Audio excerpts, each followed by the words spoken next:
સમયે સમયે પ્રભુ અવતાર ધારણ કરે છે અને બધાના દુઃખ દૂર કરે છે.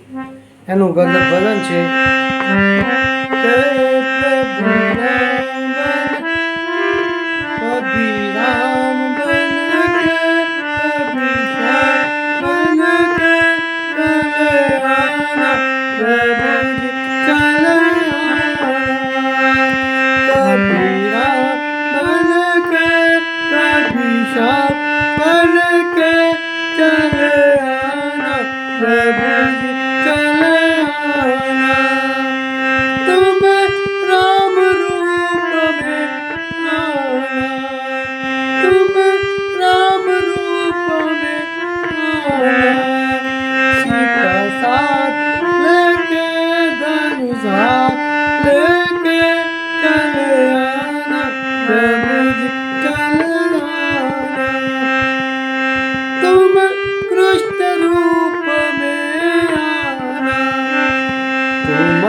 कृष्ण रूप में आना, बंसी हाथ लेके राधा साथ लेके चले आना, प्रभु जी चले आना.